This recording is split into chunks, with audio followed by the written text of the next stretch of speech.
Ya, 101,1 Radio Smart FM Makassar. Halo, selamat siang Smart Listener. Apa kabar Anda siang hari ini? Semoga Anda juga tetap semangat ya untuk mengerjakan segala tugas-tugas Anda di hari ini. Dan untuk Anda nih ya yang mungkin saat ini baru bersiap-siap ya berangkat ke tempat aktivitas, saya ingatkan lagi nih karena cuaca saat ini memang panas gitu ya. Sangat Dan panas. sangat panas ya. Karena Iya, memang untuk saat ini kita masuk ya di kemarau panjang ya, betul. fenomena El Nino, dan yang pastinya nih untuk Anda juga yang siap-siap untuk berangkat ke tempat aktivitas, jangan lupa ya untuk memakai tentunya jangan lupa untuk melindungi kulit Anda nih dengan memakai pelembab ya Smart Listener, kemudian sunscreen ya dengan SPF 30, kemudian jangan lupa juga membawa mantel ya, ini untuk bisa melindungi diri Anda dari yang namanya panas ya. Dan saat ini memang kita masuk ya di musim kemarau berkepanjangan, dan ini juga menyebabkan beberapa wilayah di Sulawesi Selatan ini itu mengalami kekeringan. Dan pertanyaannya, apakah musim kemarau saat ini juga berdampak terhadap kondisi kelistrikan di wilayah Sosarabar ya. Baik. Dan untuk hari ini Smart Listener, kita akan berbincang bersama dengan tamu spesial saya yang saat ini sudah hadir di studio. Kita langsung saja bersama dengan Bapak Ahmad Amirul Syarif, Corporate Communication and CSR Manager dari PT PLN Persero UID Sulsel Rabar. Baik. Ya, Assalamualaikum warahmatullahi wabarakatuh. Selamat siang, Waalaikumsalam Pak. warahmatullahi wabarakatuh. Selamat siang, Mbak Mirza. Iya, gimana kabarnya, Pak? Alhamdulillah baik ya. Iya, baik. Di Terima kasih. tengah-tengah kepanasan. Iya. Iya. Terima kasih ya Pak ya, walaupun Baik. saat ini memang panas ya di luar, tapi dengan semangat dari teman-teman PLN ini untuk memberikan informasi ya kepada Baik. Smart Listener untuk hadir ya di Betul. siang hari ini. Dan baik, Smart Listener, kami informasikan juga kita live di 101,1 Radio Smart FM Makassar dan juga di channel YouTube Smart FM Makassar. Untuk Anda nih ya yang ingin bertanya juga silakan live chatnya di channel YouTube Smart FM Makassar atau juga di WhatsApp di 0811 46 10 11. Sekali lagi untuk tema kita hari ini kemarau panjang dan pengaruhnya terhadap sistem kelistrikan. Baik, langsung saja saya bersama dengan Pak Ruli tadi ya, Iya, untuk panggilnya Pak akrabnya Ruli Pak saja Ruli ya. akrabnya. Oke. Pak Ruli, ini tadi ya untuk PT PLN Persero UID Sulsel Rabar. Iya. Nah, ini apa nih? Mungkin bisa memberikan sedikit penjelasan nih, Pak.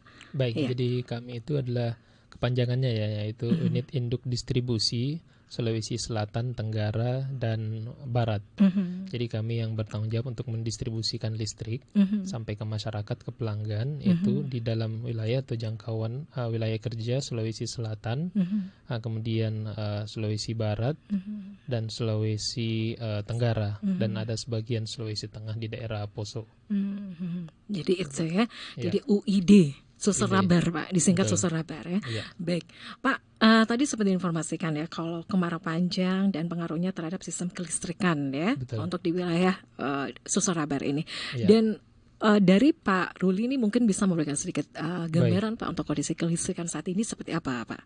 Baik, jadi pertama-tama mungkin saya jelaskan ya bagaimana sistem kelistrikan itu ya, khususnya di wilayah Sulawesi bagian selatan istilahnya kalau di Sumbangsel kita. ya. Jadi, sistem Sulawesi bagian selatan. Jadi sistem kelistrikan itu sudah interkoneksi dari Sulawesi Selatan, kemudian Sulawesi Barat, dan sebagian Sulawesi Tengah di Poso, kemudian interkoneksi juga ke Sulawesi Tenggara daratan di daerah Kendari dan sekitarnya.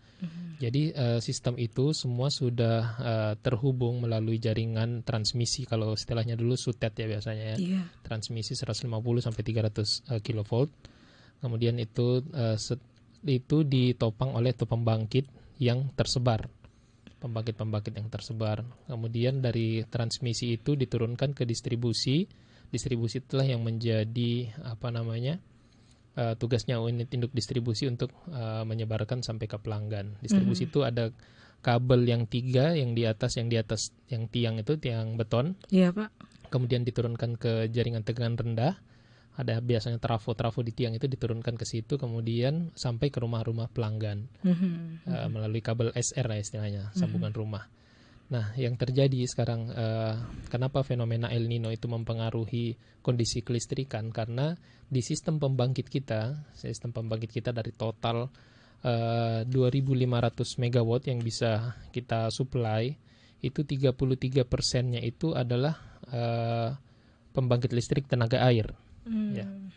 Kalau secara total PLTA itu kan termasuk EBT ya. Jadi kalau secara total EBT atau energi baru terbarukan itu ada 40% yang merupakan EBT dari total 2.500 megawatt tadi. Nah, dari EBT itu terdiri dari PLTA, pembangkit listrik tenaga air, kemudian ada PLTB, pembangkit listrik tenaga bayu atau angin, kemudian ada PLTS sedikit ya, pembangkit listrik tenaga surya. Nah, kenapa tadi yang fenomena El Nino itu mempengaruhi kita? Karena fenomena El Nino itu mempengaruhi debit air yang ada di PLTA ya, khususnya PLTA besar kita yang ada di daerah PLTA Poso, kemudian PLTA Bakaru, dan PLTA Malea yang disuplai. Kalau PLTA Malea disuplai dari aliran sungai Sadang di daerah Nrekang dan Toraja. Kalau PLTA Bakaru disuplai dari daerah aliran sungai Mamasa. Kalau PLTA Poso di daerah Danau Poso dan Sungai Poso. Seperti itulah yang mempengaruhi fenomena El Nino ini, mempengaruhi debit air yang menurun di pembangkit listrik tenaga air tersebut, sehingga tidak bisa memproduksi secara maksimal ya, tidak optimal. Dan juga ternyata fenomena El Nino ini selain mempengaruhi musim panjang, kemarau yang panjang ini sehingga mempengaruhi debit air, ternyata musim El Nino ini juga tidak ada angin yang tidak banyak angin yang bergerak di daerah-daerah PLTB kita. Jadi juga mempengaruhi PLTB tadi itu yang ada di Jeneponto dan di Sidrap, itu yang totalnya 140 megawatt. Itu hanya bisa beroperasi sekitar 20 sampai 30 megawatt. Nah, jadi secara kelistrikan dari PLTA kita yang 800, yang tadi 33% itu kan 850 megawatt ya. Dari yang biasanya menyuplai 850 megawatt, sekarang hanya bisa menyuplai sekitar 200 megawatt. 200 megawatt, Pak ya? Iya, jadi memang ada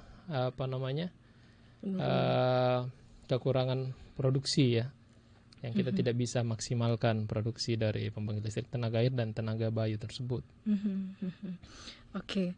Nah, jadi ini ada penurunan debit air begitu ya Pak, Iya, sehingga di tidak PLTA, bisa betul. berfungsi maksimal gitu ya, Iya, dari produksi maksimal. 850 megawatt, Iya. sekarang ini berapa Pak? Hanya sekitar 200 megawatt. 200 megawatt ya. Iya. Jadi berartinya beberapa persen itu penurunannya Pak? Sekitar 75%. 75%. Iya. Ya. Oke. Nah, tentu ada hal-hal yang dilakukan oleh dari pihak PLN ya Pak, untuk Betul. bisa bagaimana memberikan pasokan listrik kepada pelanggan. Apa-apa saja yang dilakukan Pak? Betul, tentunya yang sudah yang telah kami lakukan itu adalah istilahnya TMC ya, teknologi modifikasi cuaca. Itu bekerja sama juga dengan pihak-pihak terkait, dibantu oleh pemerintah daerah dan instansi yang terkait. Itu kita melakukan istilahnya membuat hujan buatan ya, kalau bahasa ininya TMC tadi. Iya. Ya, itu kami lakukan di daerah-daerah aliran sungai yang menyuplai tadi PLTA tersebut, di daerah Poso dan di daerah Sungai Mamasa di Bakaru. Nah, itu yang kami lakukan. Itu continue ya, secara terus-menerus supaya bisa membuahkan hujan, karena ternyata saat membuat hujan buatan itu tidak serta-merta langsung jadi ya. Jadi memang ada diperlukan bibit-bibit hujan, bibit-bibit awan yang bisa dikumpulkan, kemudian bisa terbentuk hujannya. Harapan kami itu yang paling bisa segera mempengaruhi debit air ya di PLTA tersebut. Nah, selain itu juga PLN juga telah merencanakan dan melaksanakan sebagian itu penambahan kapasitas pembangkit ya. Kita merencanakan menambah kapasitas pembangkit sekitar 80 megawatt. Penambahan kapasitas pembangkit ya Pak? Ya, yaitu PLTD ya. Nah, itu sementara sudah on progress. Sekitar sekarang sudah berjalan sekitar 10 sampai 11 megawatt. Nah, sambil on progress itu berjalan karena tentunya itu tidak bisa memakan waktu yang cepat ya, karena ada transportasi itu ditambah dari dilakukan relokasi dari daerah luar Sulawesi. Ya, tentunya ada transportnya lagi, kemudian ada tidak langsung disambung juga, harus dicek dulu, kemudian dites untuk bisa commissioning atau masuk ke dalam sistem. Itu di wilayah mana Pak untuk relokasi pembangkit ini Pak? Di Talok Lama, ya, itu sudah on progress ya. Oke. Ini on progress Pak ya. Ya. Oke. Baik. Nah, itu ya beberapa hal yang sudah dilakukan oleh PLN ya. Bagaimana Betul. untuk bisa memberikan pasokan listrik yang aman ya kepada masyarakat ya, khususnya untuk di wilayah Sulsel Rabar ini. Ya. Nah, pasti juga nih smart listener bertanya-tanya ya, kalau seumpamanya ini kan dampak dari kemarau panjang Pak ya. Betul. Pasti ada yang nanya-nanya juga nih. Ini apakah masih ada pemadaman bergilir atau kayak gimana nih?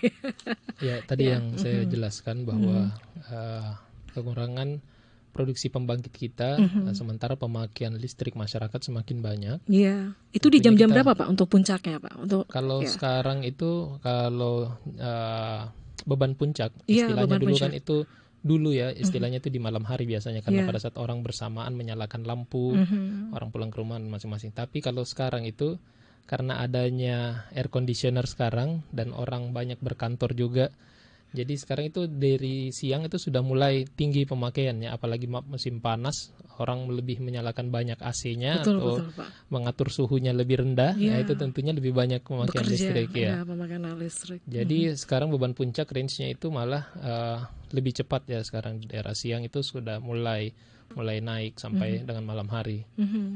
Jadi di beban puncak itu sekitar di 1.700 sampai 1.800 megawatt.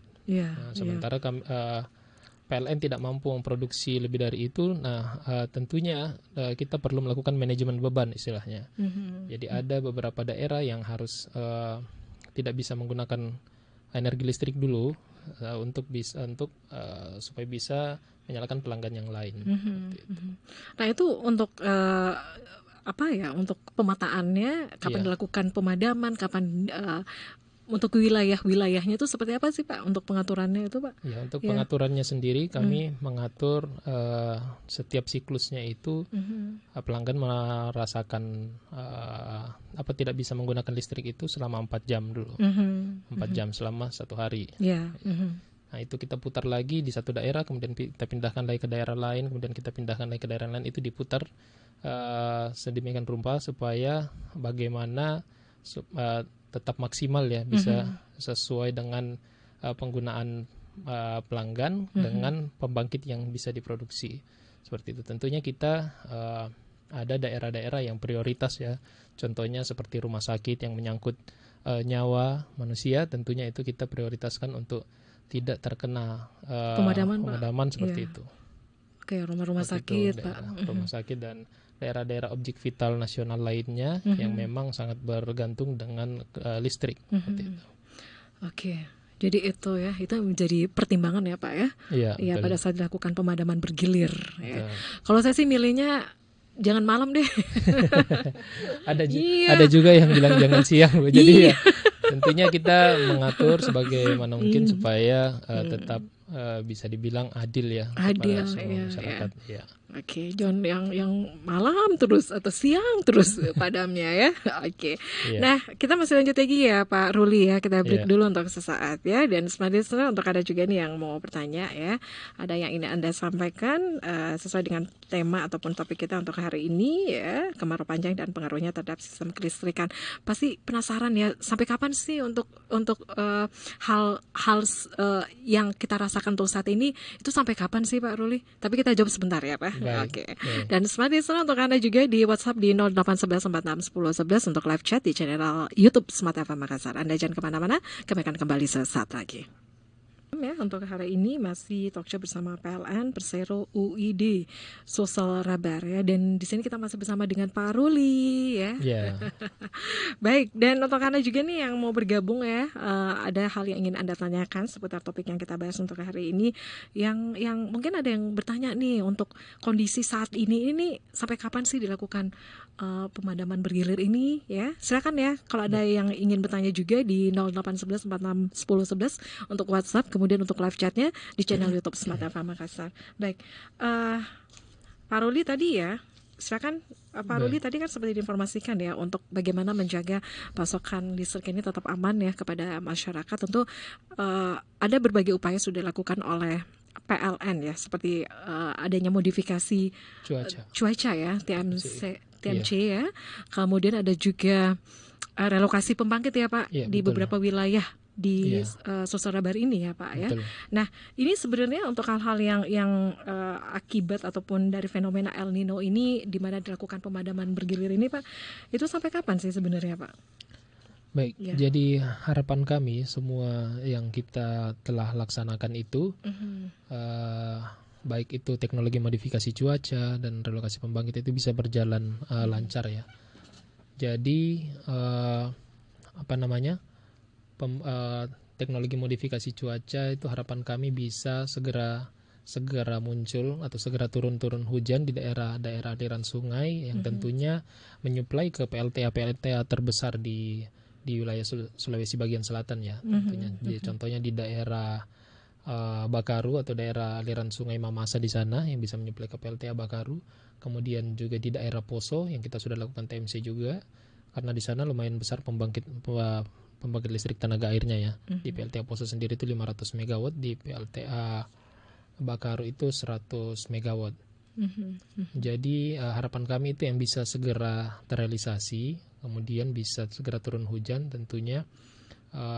Butuh doa-doa semua dari masyarakat juga agar bisa turun hujan yang bermanfaat. Jadi memang prediksi kami ini sampai dengan akhir tahun bisa, sebelum akhir tahun sudah bisa kembali normal lagi. Amin, Harapan amin. kami dengan adanya relokasi pembangkit tadi itu ya, Iya Pak. sudah bisa menyuplai ke sistem ketenaga listrikan kita.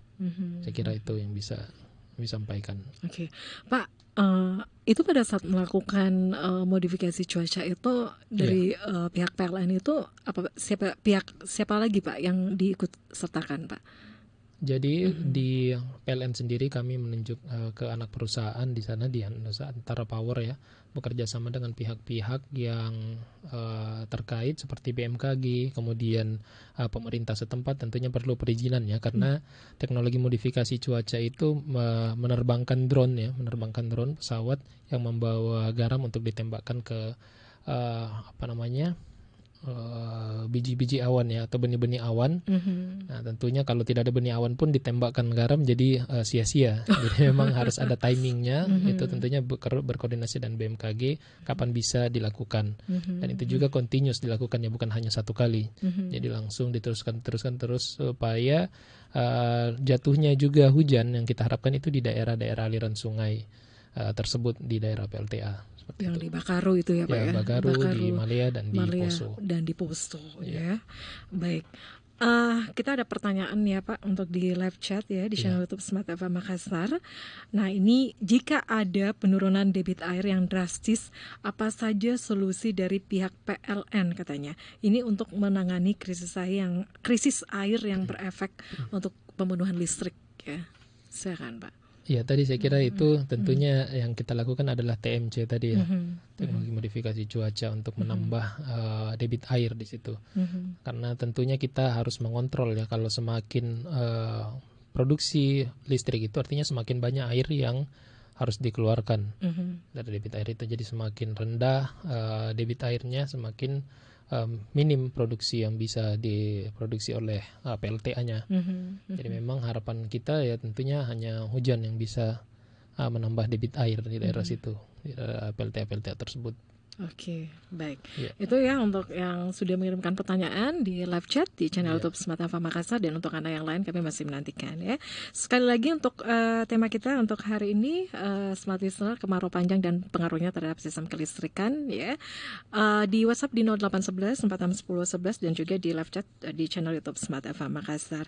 Nah, tadi ya, jadi beberapa hal yang sudah dilakukan oleh PLN ya, seperti ada modifikasi cuaca Pak, kemudian untuk relokasi pembangkit listrik ya. Dan tentu hal apa saja sih yang memang dilakukan oleh masyarakat ini Pak? Jangan sampai ya pada saat dilakukan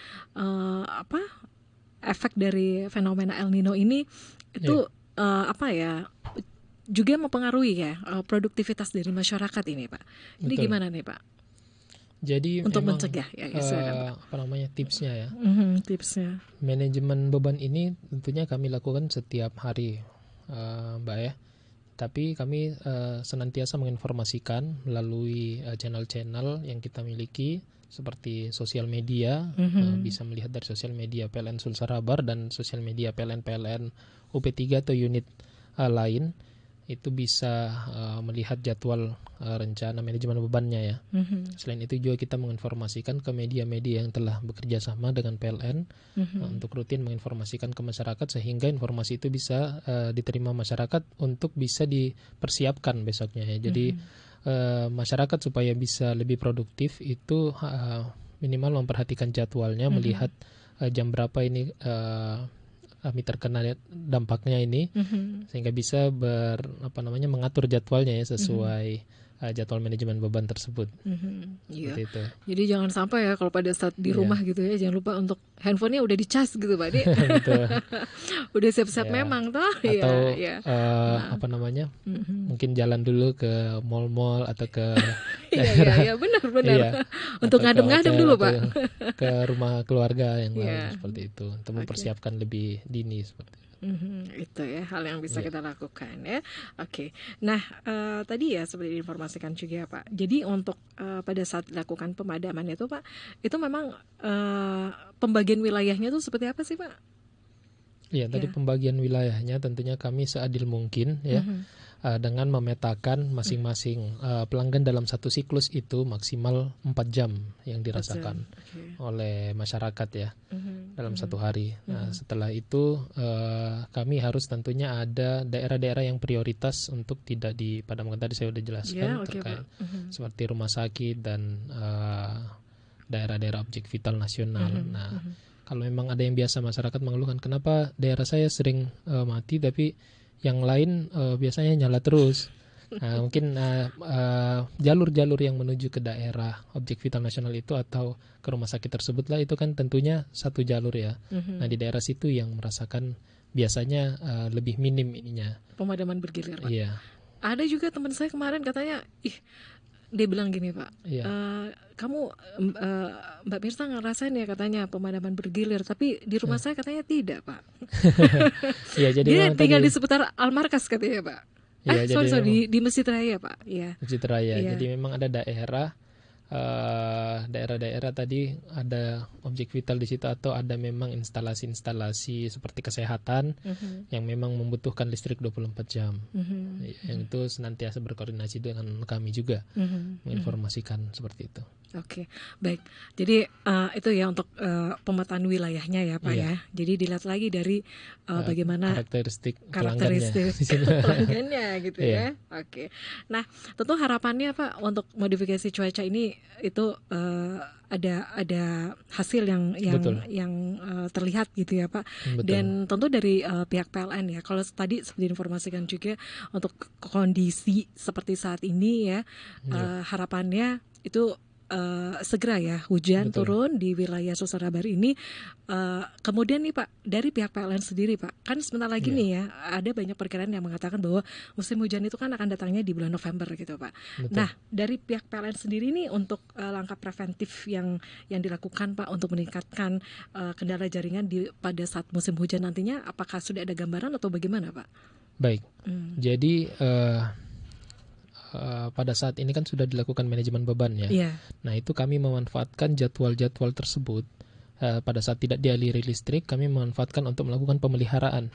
Jadi kita tidak tinggal diam. Teman-teman itu di lapangan, setiap ada yang daerah yang tidak beroperasi, itu langsung dilakukan pemeliharaan di daerah situ. Jadi sambil kita melakukan jadwal pengaturan manajemen beban tadi, sambil juga kita memelihara jaringan ya, untuk mempersiapkan jaringan tersebut untuk menghadapi kondisi-kondisi hujan ya. Tentunya seperti yang paling berpengaruh pada saat hujan itu karena angin dan air yang mempengaruhi pohon yang sudah lebat tidak diprediksi itu bisa menjatuhi jaringan listrik kita kabel PLN. Nah, itu kami melakukan pemangkasan juga untuk istilahnya kalau di PLN RO ya, dipangkas di daerah di pohon-pohon yang bisa menyentuh ya. Jadi harapan kami juga masyarakat bisa menginformasikan kalau ada pohon-pohon yang sudah tua atau yang sudah hampir kelihatan ini, atau mungkin ada tiang yang kelihatan miring karena mungkin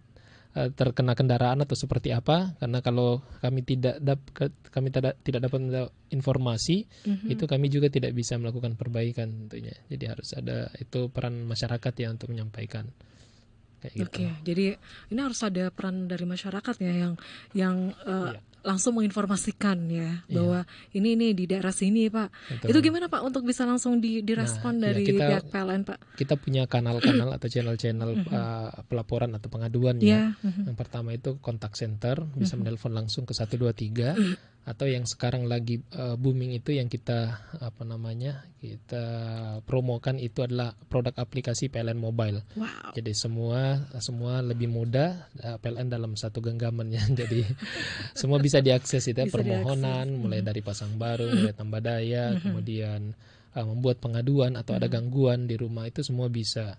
Beli token atau bayar listrik pun di situ aplikasi semua bisa. Jadi bisa duduk ya, bisa. Cantik di rumah nih, langsung ya. Iya. Semuanya bisa diakses gitu Pak. Jadi kalau umpamanya merasakan padam kan belum tentu juga masuk dalam jadwal manajemen beban kan ya. Bisa jadi pada saat itu juga ada gangguan. Nah, baiknya langsung melaporkan atau meng-cross check langsung ya tadi melalui channel-channel tersebut. Oke, baik. Kita masih lanjut lagi sebentar ya Pak Ruli, kita break lagi untuk sesaat ya. Baik, dan Smart Listener, kita masih bersama di special program untuk hari ini, masih bersama dengan PLN, dan Anda jangan kemana-mana, kami akan kembali sesaat lagi. Ya, terima kasih Smart Listener, Anda masih bersama kami di special program untuk hari ini, dan kita lanjut lagi ya Pak Ruli ya.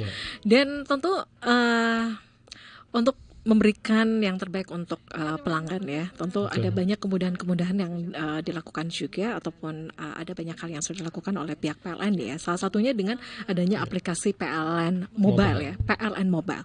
Nah, bisa digambarkan lagi gimana nih Pak benefitnya, manfaatnya untuk masyarakat, apa aja sih Pak untuk PLN Mobile ini? Jadi PLN Mobile ini adalah satu aplikasi ya yang sudah mencakup semua pelayanan kelistrikan dalam situ ya. Jadi pelayanan kelistrikan dalam satu genggaman.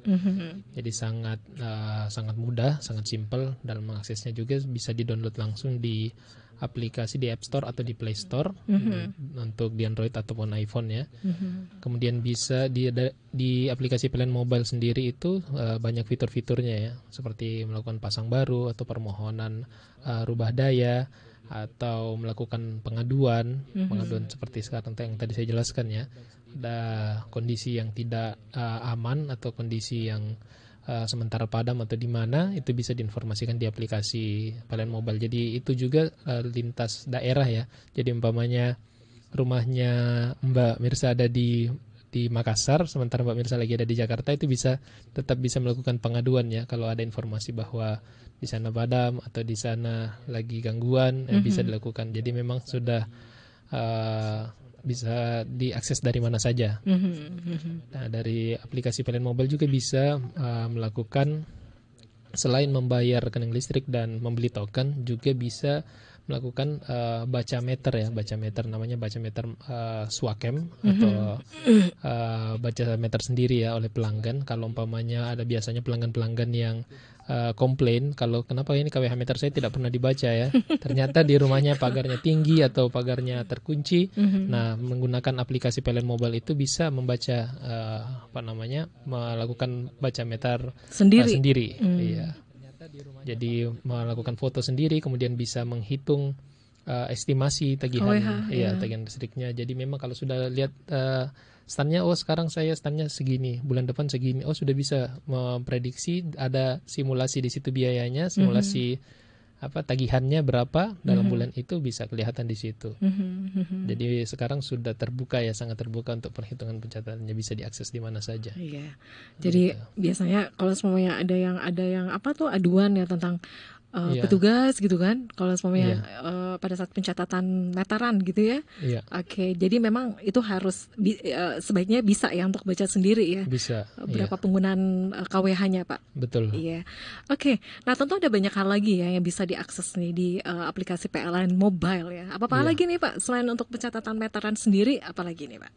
Iya, selain itu sekarang kita banyak fitur-fitur di aplikasi PLN Mobile seperti ada marketplace ya. Di Ya. sana marketplace itu kita bekerja sama dengan UMKM untuk membantu UMKM itu pelanggan-pelanggan bisa melakukan belanja di situ ya.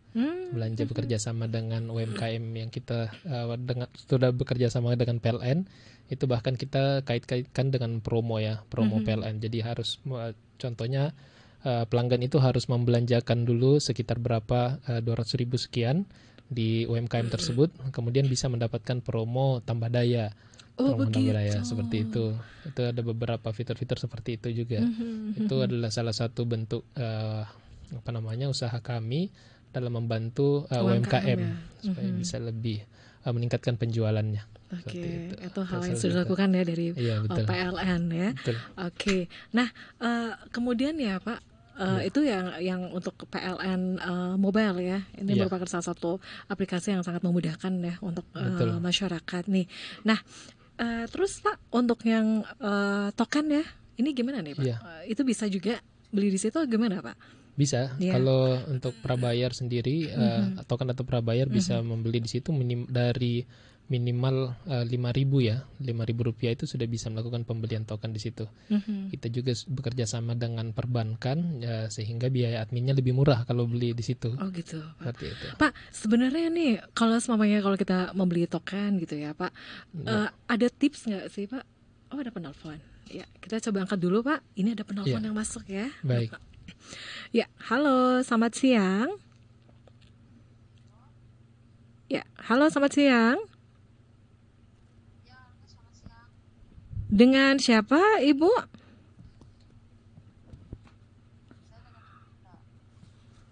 Bisa di sini aja, Mike. Dengan Ibu Rita ya? Halo? Ya. Ada yang ingin disampaikan? Halo? Ya, silakan Ibu. Ada yang Ya. ingin disampaikan, silakan. Iya Pak, ini saya mau tanya Kak, ini saya mau bertanya, sampai kapan sih sebenarnya nih pemadaman bergilir, soalnya sangat cukup berdampak, apalagi saya ini kan ada usaha yang sangat bergantung pada listrik, saya ada usaha laundry. Nah, ini dengan adanya pemadaman bergilir itu lumayan cukup berpengaruh pada usaha saya. Itu kalau boleh tahu itu pemadaman bergilir ini sampai kapan? Kemudian kan tadi dibilang ini gara-gara kekeringan ya. Halo? Iya, Gara-gara iya. kemarau. Halo? Iya, silakan, Mbak. Halo? Iya. Silakan, Mbak. Halo? Iya, silakan, Mbak. Nah, itu kalau misalkan sudah musim hujan, apa dijamin pemadaman bergilir tidak terjadi lagi? Seperti itu, Pak. Iya. Halo? Dari Bu Rita ya. Iya. Ya, baik, kami akan menjawab ya Bu Rita. Terima kasih. Iya. Baik. Kita break dulu atau langsung dijawab, Pak? Kita break dulu. Langsung dijawab, Pak. Silakan, Pak. Baik. Boleh. Jadi tadi juga mungkin sudah sempat saya jelaskan ya sampai kapan ini terjadinya. Dan memang harapan kami hujan-hujan bisa turun segera di daerah aliran-aliran sungai, khususnya yang menyuplai ke PLTA tersebut ya, di daerah Poso, kemudian di daerah Bakaru, di sungai Mamasa dan Sungai Sadang untuk daerah PLTA Malea. Jadi hujan-hujan di daerah situlah yang akan mempengaruhi debit air di daerah untuk bisa membangkitkan energi listrik lagi di PLTA tersebut. Jadi itu yang pertama. Kemudian tentunya yang sudah kami lakukan adalah TMC, teknologi modifikasi cuaca. Kemudian harapan kami, mohon doanya juga dari masyarakat agar relokasi pembangkit yang kita telah upayakan itu bisa segera beroperasi, bisa untuk segera membantu menyuplai tenaga listrik ke sistem kelistrikannya. Jadi memang harapan kami bisa sebelum akhir tahun ini sudah bisa normal kembali. Jadi mohon doanya kepada masyarakat agar bisa hal-hal yang kami lakukan berjalan lancar. Iya. Kemudian untuk TMC sendiri itu kan masih proses terus dilakukan ya Pak ya. Ya, betul. Oke. Itu dari Bu Rita tadi ya. Iya. Ya. Terima kasih untuk Ibu Rita ya sudah bergabung juga bersama kami ya di siang ini. Dan untuk Anda lagi nih yang lain yang masih ingin bergabung ya, tema kita untuk hari ini kemarau panjang dan pengaruhnya terhadap kondisi ataupun sistem kelistrikan ya di wilayah Sulsel Rabar ini, silakan di WhatsApp ya di 0811 461011 untuk live chatnya juga di channel YouTube Smart FM Makassar. Baik, kita masih lanjut lagi ya Pak. Baik, ini kan merupakan ini apa ya untuk masih di rangkaian ya untuk hari listrik ya yang baru-baru kemarin diperingati ya Pak. Betul. Nah ini gimana nih Pak? Baik, jadi terkait Hari Listrik Nasional sendiri untuk di PLN Sulsel Rabar itu kami melakukan berbagai kegiatan sosial ya. Contohnya tadi baru saja saya kembali dari menyalakan ada program namanya Light Up the Dream. Light Up the Dream itu istilahnya menyalakan listrik untuk menyalakan mimpi ya. Jadi itulah program listrik untuk menyalakan mimpi gitu ya. Jadi itu adalah program yang diinisiasi sendiri oleh pegawai. Jadi ini adalah biayanya adalah murni dari rezeki pegawai yang disisihkan untuk membantu biaya pasang baru listrik ke masyarakat prasejahtera atau yang kurang mampu yang tidak bisa mendapatkan listrik, padahal di daerahnya itu sudah jaringan sudah ada, semua sudah ada, cuman selama ini dia tidak memiliki kWh meter atau memiliki listrik sendiri ya. Biasanya itu ada masyarakat-masyarakat yang umpamanya masih dicantol atau masih mendapatkan suplai dari tetangga sebelah mungkin ya, karena memang dia kurang mampu untuk bisa membeli listrik, atau memang sama sekali belum menggunakan listrik ya. Jadi itulah yang kami cari, kami lakukan berikan bantuan. Selain itu juga kami dari PLN itu ada namanya Yayasan Baitul Mal. Yayasan Baitul Mal itu adalah dari potongan zakat ya, potongan dari pegawai muslim 2,5% itu kita dipotong tiap bulannya dari penghasilan kami. Nah itulah yang diatur untuk memberikan bantuan-bantuan seperti sembako kemudian ke masyarakat-masyarakat yang prasejahtera. Nah, itu juga kalau untuk HLN ini kita membantu sekitar 2040 ya. Kemudian selain itu juga kita melakukan program bantuan paket stunting ya untuk masyarakat, karena sekarang isu stunting lagi sangat digaungkan ya. Jadi itu ada banyak bantuan juga yang kami berikan melalui YBM juga. Nah, itu kami berikan juga sekitar 2.000 paket ya, di dalam wilayah Sulsel Rabar. Itu nanti puncaknya masih ada Pak? Adakah kegiatan tertentu Pak atau gimana nih? Jadi untuk ini memang kegiatan sosial kita masih jalankan terus, sambil kami masih fokus juga untuk menangani kondisi kelistrikan sekarang. Seperti itu. Baik, nih Pak ada yang saya mau tanyakan juga nih Pak. Saya kan pengguna tokennya Pak, pasca bayar ya? Iya, prabayar. Prabayar ya. Itu gimana sih Pak untuk tipsnya, bagaimana untuk lebih penghematan listrik itu gimana Pak? Untuk jangan sampai kan ngisi 100.000 ini cuma berapa hari gitu Pak. Itu gimana? Apa ada tipsnya atau gimana Pak? Baik. Jadi yang pertama itu kalau beli token ya. Token itu yang paling pertama tipsnya itu mencari promo-promo ya. Kalau supaya lebih murah biasanya ada promo, biasanya di PLN Mobile juga ada promo, atau di di marketplace itu bisa jadi ada promo juga. Nah, pada saat membeli kan tentunya di situ bisa lebih lebih banyak kWh yang didapat ya. Kalau pada saat beli token 100.000 kan di dalamnya itu ada PPJ, ada materai, nah, seperti itu. Kemudian pada saat sudah terpakai, yang ini adalah mengontrol kondisi alat elektronik di rumah ya.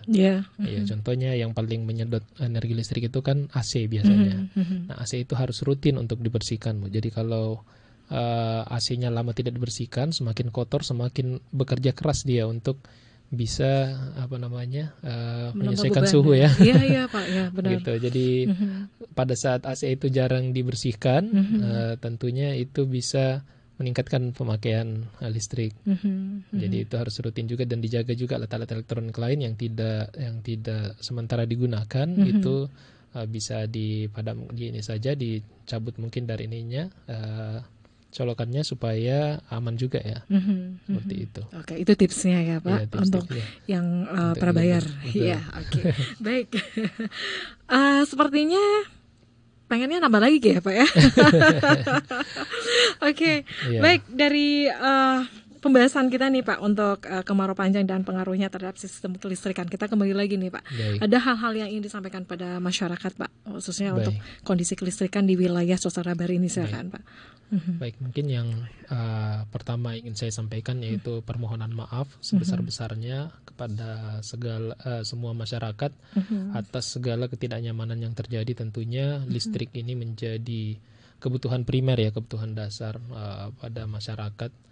Itu yang paling pertama. Kemudian mohon doanya untuk segala yang kami telah lakukan, baik itu teknologi modifikasi cuaca, relokasi pembangkit dan lain-lain, itu bisa berjalan lancar dan bisa segera membantu kondisi kelistrikan ini bisa segera normal kembali.